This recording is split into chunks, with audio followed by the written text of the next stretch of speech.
Later that year he starred opposite Meryl Streep on the big screen in The French Lieutenant's Woman, and he hasn't been out of work since.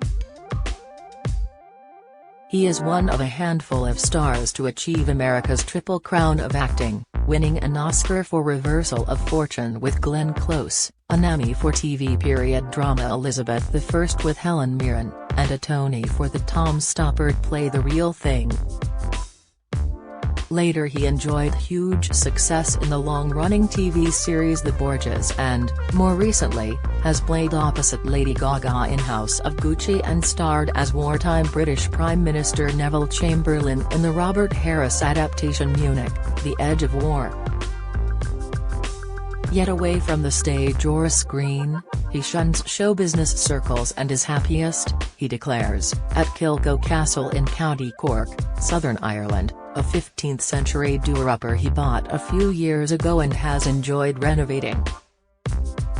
It is where he likes to huddle away from the bright lights of London, tinker with broken furniture and occasionally even take out his fiddle to join in musical evenings in the local pub.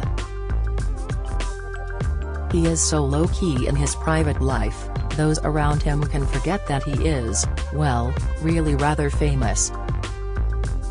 He chuckles as he recalls one time when his two sons were small and their then nanny took a work call. She answered the phone and came running into the kitchen, he smiles. She said, "Clint Eastwood is on the phone for you." Then she dropped to the floor in a faint. He shuns show business circles deliberately.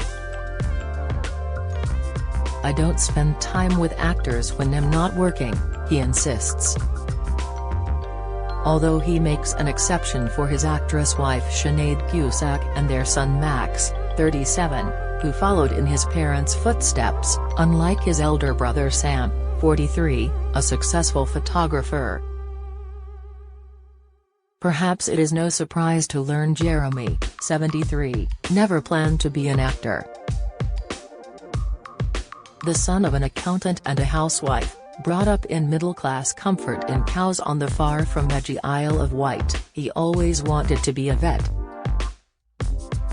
"I wanted the sort of life that meant working with animals and being in the country, but I found out that my brain isn't very good for sciences, so that wasn't an option for me," he admits.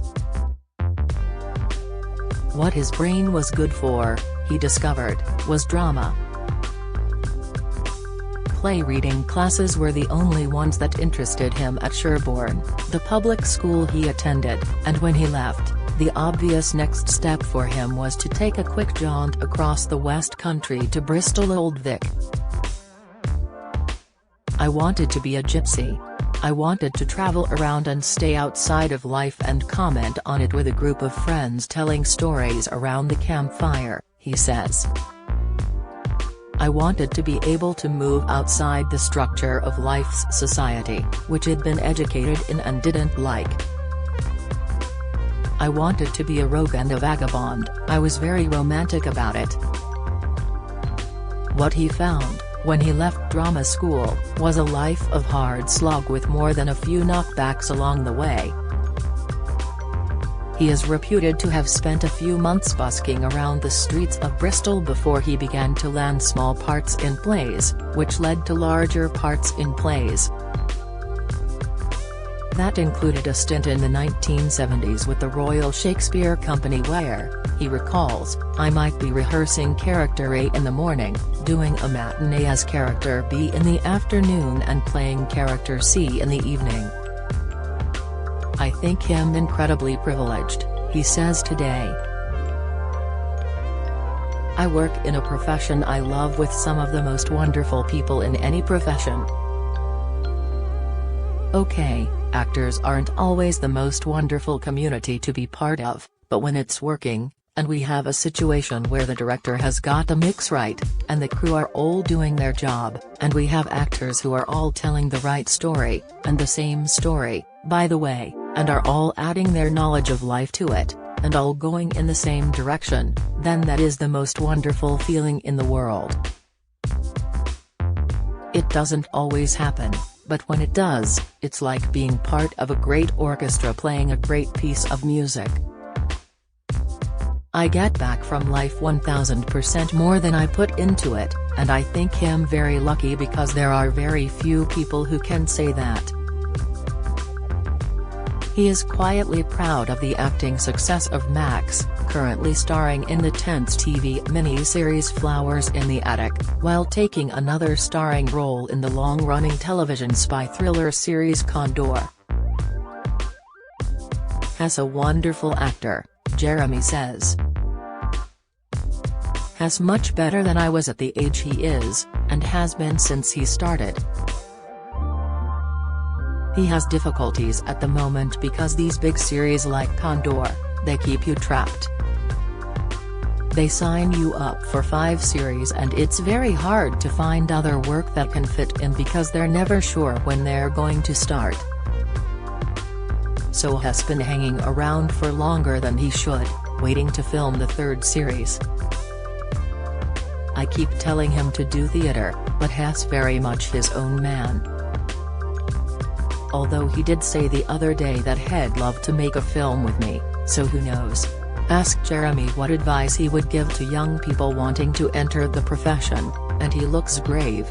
Fortunate as he admits he was himself, he is under no illusions about the difficulties. I would say to them, do anything else that you can.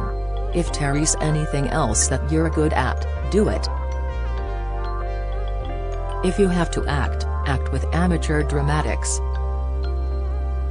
If you really can't do anything else, then learn how to do it, and practice, practice, practice. And know, going in, that the quality of work around is worse and less than it used to be. I'm incredibly lucky, which is why I'm talking to you here, but there are thousands around who aren't. So make sure your life doesn't hang on being able to work as an actor, because it probably won't happen. But if you're really determined, then push on through and maybe you'll have a chance, if you're lucky.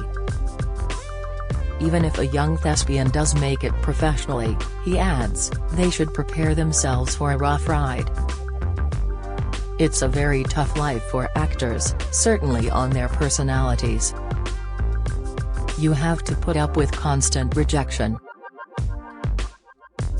You have to put up with people thinking you're more interesting than you are, which is not good for people.